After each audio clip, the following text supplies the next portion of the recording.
Very welcome to all साथियों। Exam fighter number 1 पे आप सभी का हार्दिक स्वागत है। और नवंबर मंथ का करंट अफेयर्स 2023 के लिए आप सभी का रेडी है। और ये जो करंट अफेयर्स है कहाँ से, दृष्टि आईएएस के सौजन्य से आप सभी को उपलब्ध करा रहा हूँ। दृष्टि आईएएस से आप सभी भली भांति अवगत हैं, डॉक्टर विकास दिव्यकीर्ति सर का। और इनका मंथली करंट अफेयर्स बहुत ही यूजफुल रहने वाला है आप सभी के लिए, इसीलिए मैं इसको फॉलो कर रहा हूँ, क्योंकि यहाँ पे बहुत ही डीपली दिया गया है। और मैं उसको फिर आपके अकॉर्डिंग, है ना, आपके एग्जाम जो एमपी असिस्टेंट प्रोफेसर एग्जाम्स में जो पूछा जाएगा उसके अकॉर्डिंग फिर मैं इसको बताने का प्रयास करता हूँ, ताकि आपको फिर जितना काम है उतना ही आपको लेना है, क्योंकि इन्होंने तो सिविल सर्विसेज यूपीएससी लेवल का करंट अफेयर्स लिख रखा है, तो उतना आपको नहीं करना है ना। तो current affairs Madhya Pradesh month हो गया नवंबर 2023 का संग्रह जो है उनको हम लोग डिस्कस करते हैं। उसमें जो आपके लिए यूजफुल का है उन्हीं के अनुसार हम लोग बात करेंगे साथियों। तो देखिए, पहला आपका मध्य प्रदेश नवंबर 2023 का पहला आप जो आपको याद करना है वो है ग्वालियर। जो है आपका ग्वालियर शहर यूनेस्को क्रिएटिव सिटीज में शामिल। यूनेस्को क्रिएटिव सिटीज में मध्य प्रदेश के किस शहर को शामिल किया है? ग्वालियर को। क्यों किया गया इसके बारे में बात करेंगे। 31 अक्टूबर 2023 को, डेट आपको याद रखना है, 31 अक्टूबर 2023 को मध्य प्रदेश की ऐतिहासिक नगरी ग्वालियर को किसने, यूनेस्को ने अपने क्रिएटिव सिटीज में शामिल किया है। और क्यों किया है? उसके संगीत के कारण, संगीत विरासत के लिए चुना गया है। और इसकी जानकारी कैसे मिली? जो केंद्रीय मंत्री ज्योतिरादित्य सिंधिया जी हैं, उन्होंने ट्वीट कर बताया कि मध्य प्रदेश के स्थापना दिवस के अवसर पर ग्वालियर वासियों के लिए गौरव भरा ऐतिहासिक पल है। मध्य प्रदेश का स्थापना दिवस कब है? आपको पता होना चाहिए, 1 नवंबर, है ना। तो 1 नवंबर को ये खुशखबरी मिली है। और यूनेस्को द्वारा ग्वालियर को city of music, city of music, है ना, सिटी ऑफ म्यूजिक की मान्यता दी गई है। ग्वालियर को क्या मान्यता दी गई? City of music. कब दी गई? 31 अक्टूबर 2023 को। और इसकी सूचना लोगों को कब मिली? 1 नवंबर को। ज्योतिरादित्य सिंधिया ने 1 नवंबर को दिया, इसलिए स्थापना दिवस को उन्होंने जिक्र किया है, लेकिन आपको डेट 31 अक्टूबर ही करना है। तो यूनेस्को ने अपनी जो वेबसाइट है इसके माध्यम से पूरे वर्ल्ड के टोटल 55 क्रिएटिव शहरों की सूची जारी की, जिसमें भारत के 2 शहर हैं। एक है आपका मध्य प्रदेश का ग्वालियर, जो कि आपके एग्जाम के लिए इंपॉर्टेंट, दूसरा है केरल का कोझिकोड। ये जैसे नेशनल लेवल का करंट अफेयर्स जो पूछा जाए उसमें ये पूछा जा सकता है, इसलिए ये भी याद रखें कोझिकोड, कि जैसे कि मध्य प्रदेश के ग्वालियर को शामिल किया गया, और किस राज्य के एक शहर को शामिल किया गया, तो केरल का। कौन सा शहर को किया गया? तो कोझिकोड। आपको याद रखना चाहिए क्योंकि ये जरूरी है। ग्वालियर को उसके संगीत के लिए शामिल किया गया है, और कोझिकोड को उसके साहित्य के लिए शामिल किया गया है। यूनेस्को ने अब तक इस सूची में 100 से अधिक देशों के 350 शहरों को शामिल किया है, जिसमें अब ये भी शामिल हो गया है। तो इसका प्रस्ताव किसने भेजा था? याद रखना है, मध्य प्रदेश का टूरिज्म विभाग। मध्य प्रदेश का जो टूरिज्म विभाग है उन्होंने ही यूनेस्को को प्रस्ताव भेजा था, जिसको कि अप्रूव कर लिया गया है। चलिए, तो इसके बारे में हमें इतना ही जानना है। सिटी ऑफ म्यूजिक की उपाधि किसे मिली है? ग्वालियर को। चलिए आगे बढ़ते हैं। मध्य प्रदेश हाईकोर्ट में 3 नए जजों ने पदभार संभाला। अभी मध्य प्रदेश हाईकोर्ट में 3 नए जजों की नियुक्ति हुई है। कब हुई है? मध्य प्रदेश का स्थापना दिवस यानी 1 नवंबर 2023 को ही नियुक्ति हुई है। और कौन कौन? राजा मोहन सिंह, राजेंद्र कुमार, और जस्टिस दुपल्ला वेंकट रमना। राजमोहन सिंह, राजेंद्र कुमार और जस्टिस दुपल्ला वेंकट रमना, ये तीनों को नियुक्त किया गया है। तो मध्य प्रदेश में अभी वर्तमान में जो जजों के स्वीकृत पद है हाईकोर्ट में वो 53 है, 53, लेकिन महज 31 कार्यरत हैं। और अब 3 नए आ गए तो बढ़कर इसकी संख्या 34 हुई। करंट डाटा आपको याद रखना है कि मध्य प्रदेश के हाईकोर्ट में कितने जज होते हैं? 53। उसमें वर्तमान में कितने कार्यरत है? 34, 34। चलिए आगे बढ़ते हैं। CEO एमपी के नाम से व्हाट्सएप चैट बॉल लॉन्च हुआ। सीईओ एमपी के नाम से व्हाट्सएप चैट बॉट लॉन्च किया गया। क्यों? ये चुनाव के मद्देनजर। तो 4 नवंबर 2023 को मध्य प्रदेश के मुख्य निर्वाचन पदाधिकारी, मुख्य निर्वाचन को अनुपम राजन, याद रखिएगा, मध्य प्रदेश के जो मुख्य निर्वाचन पदाधिकारी कौन है? अनुपम राजन। इन्होंने एक क्या लॉन्च किया है? सीईओ एमपी के नाम से व्हाट्सएप चैट बॉट लॉन्च किया है। सीईओ एमपी के नाम से क्यों किया है इसके बारे में जान लीजिए, ताकि निर्वाचन संबंधी महत्वपूर्ण जानकारियां लोगों को आसानी से मिल सके, इसके लिए जारी किया है। इसके में ज़्यादा हमें नहीं जानना है। अगला है फिर कि चुनाव से जुड़ी हुई है कि मध्य प्रदेश में अगर कोई बूथ लेवल अधिकारी अच्छा परफॉर्मेंस करता है या कोई रिटर्निंग अधिकारी अच्छा परफॉर्मेंस करता है तो उसे पुरस्कृत किया जाएगा। ये पहली बार किया जा रहा है और ये बहुत ही कह सकते हैं नवाचार है, एक तरह से इनोवेटिव आइडिया है, तो इसीलिए चर्चा में है। यहाँ से प्रश्न आपका पूछा जा सकता है। तो चलिए इसको देखते हैं। 6 नवंबर 2023 को मध्य प्रदेश के मुख्य निर्वाचन अधिकारी अनुपम राजन ने बताया कि राज्य निर्वाचन 2023 के मतदान प्रतिशत को बढ़ाने में मतदान प्रतिशत को बढ़ाने में उत्कृष्ट कार्य करने वाले कलेक्टर एवं जिला निर्वाचन अधिकारी, रिटर्निंग अधिकारी और बूथ लेवल अधिकारी को नगद राशि और प्रशस्ति पत्र देकर सम्मानित किया जाएगा। यह नवाचार मुख्य निर्वाचन पदाधिकारी कार्यालय भोपाल द्वारा जारी किया जा रहा है।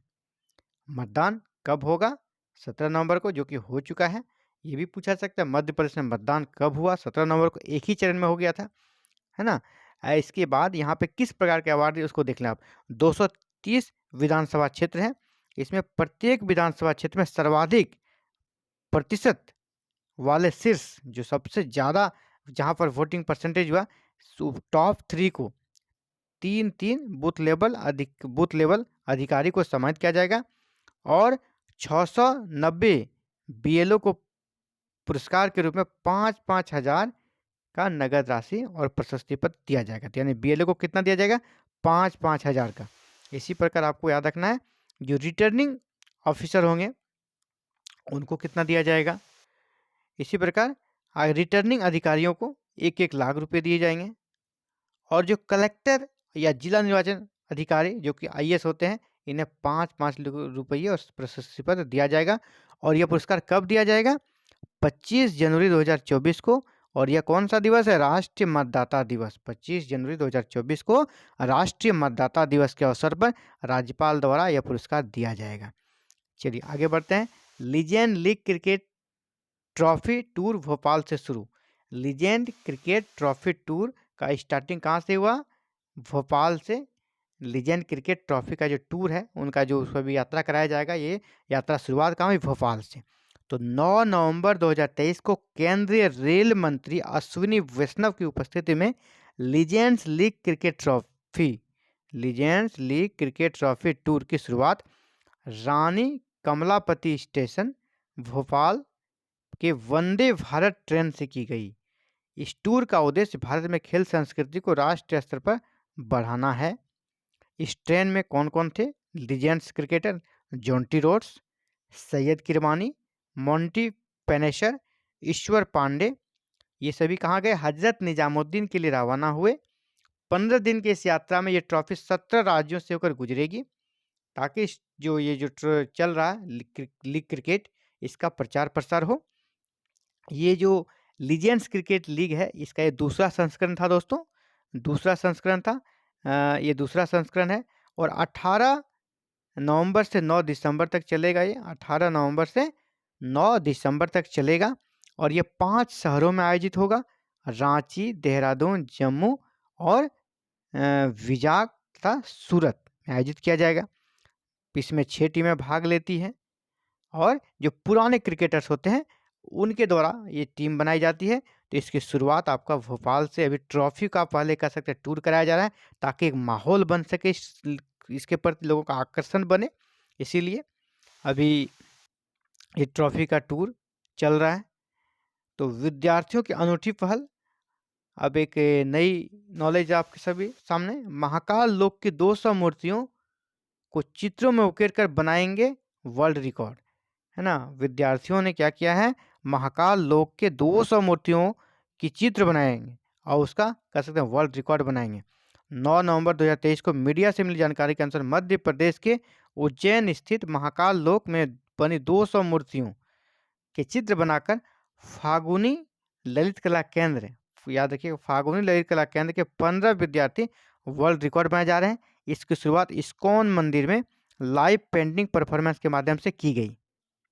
यहाँ क्या हुआ? यहाँ इन विद्यार्थियों ने महाकाल लोक में मुख्य द्वार में बनी गणपति जी की प्रतिमा का सर्वप्रथम चित्र बनाया, इसके बाद विष्णु के।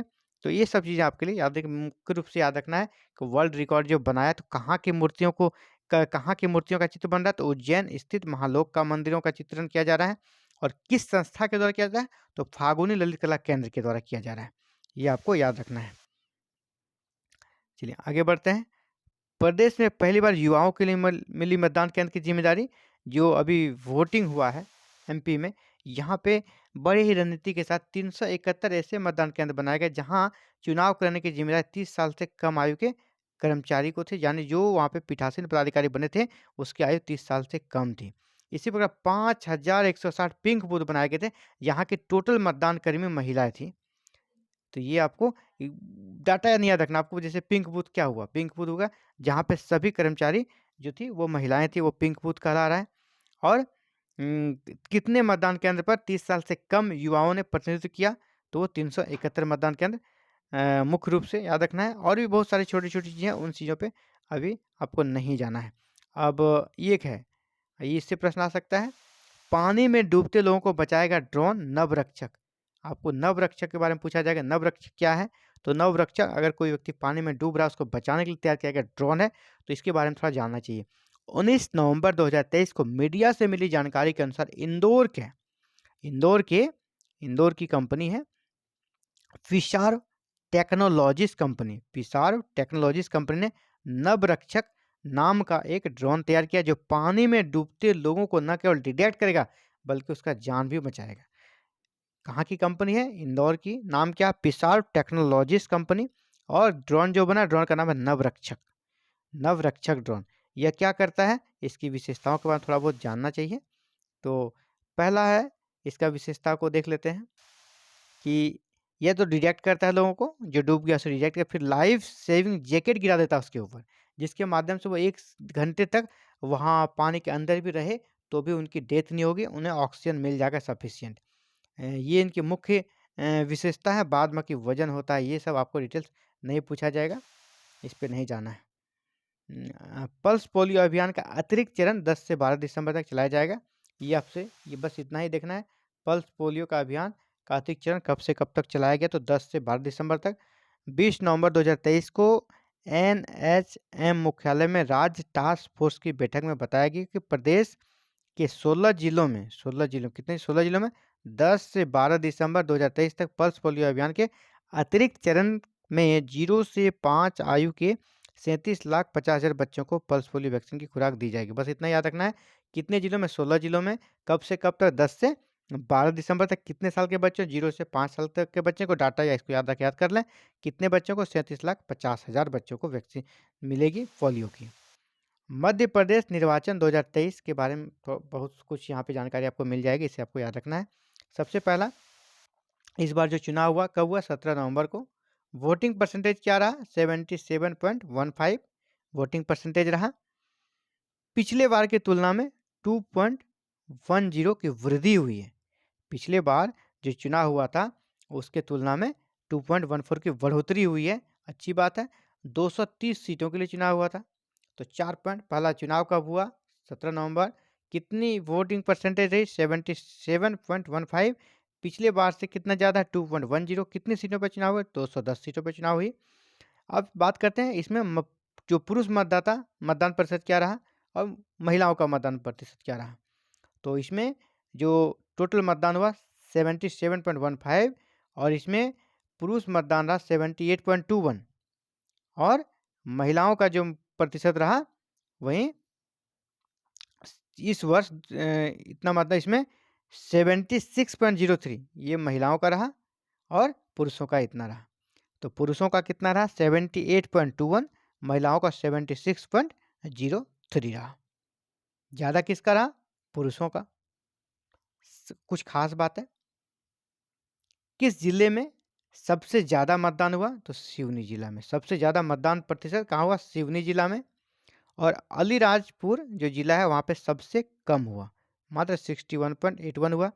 ये बहुत इंपॉर्टेंट, याद रखिएगा। किस जिले का मतदान प्रतिशत सबसे ज़्यादा, सिवनी जिला का, सबसे कम अलीराजपुर का। इसी प्रकार अब बूथ वाइज हम लोग देखेंगे तो रतलाम जिला का सेलाना विधानसभा क्षेत्र है, सेलाना, वहाँ पर सबसे अधिक मतदान हुआ और मतदान का प्रतिशत 90.10 रहा। रतलाम का सेलाना विधानसभा क्षेत्र का मतदान प्रतिशत 90.10 जो कि सर्वाधिक है। पिछले बार भी 88.35, यहाँ हमेशा ज़्यादा ही मतदान होता है।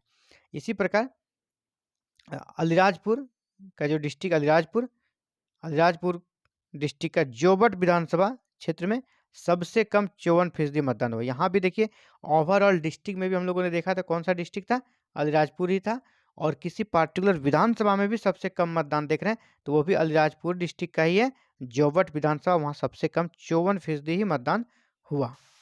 पिछले बार भी कम ही था। ये आपको बिल्कुल याद रखना, ये सारे पॉइंट्स बहुत इंपॉर्टेंट हैं। इसी प्रकार विधानसभा निर्वाचन 2023 में प्रदेश के सिवनी जिले के लखनादौन विधानसभा निर्वाचन क्षेत्र के मतदान पर सबसे अधिक वृद्धि हुई है। सबसे अधिक किस मतदान केंद्र में वृद्धि हुई है? तो सिवनी जिला का आपका जो विधानसभा का मतदान केंद्र है जोबट, आपका विधानसभा जोबट, वहाँ सबसे कम 54% मतदान हुआ। इसको तो देख लिया आपने। अब है कि सिवनी जिले का लखनादौन विधानसभा में क्या हुआ? मतदान प्रतिशत सबसे अधिक वृद्धि हुई है। पिछले बार के तुलना में सबसे ज़्यादा वृद्धि, और कितनी? 6.73% की वृद्धि हुई है। किस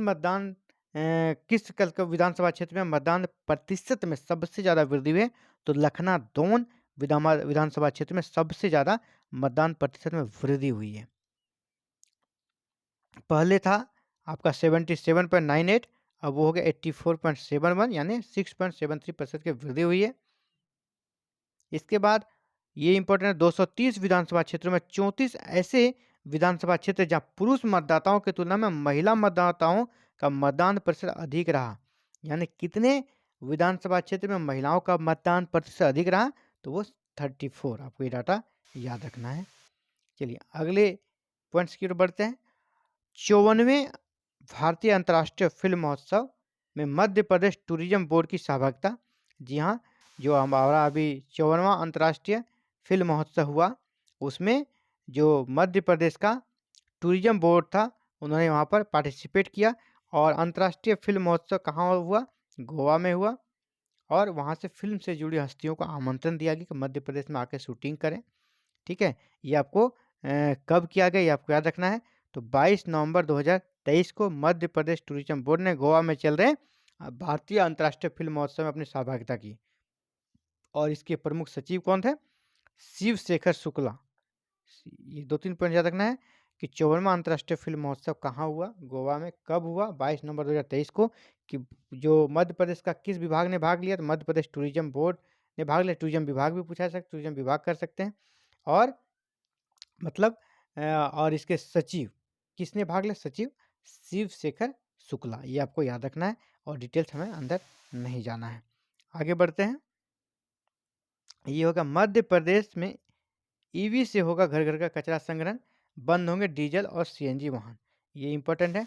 जैसे मध्य प्रदेश में जो सुबह सुबह वैन आती है लोगों के घरों में कचरा को लेने के लिए, वो क्या होता है? डीजल गाड़ी से चलता है या तो सीएनजी से चलते हैं। अब इनके जगह इलेक्ट्रॉनिक व्हीकल है ना, ई व्हीकल के माध्यम से कचरा संग्रहित होगा। इससे क्या होगा? डीजल में जो खर्च होता है और सीएनजी में जो खर्च था उनकी बचत होगी।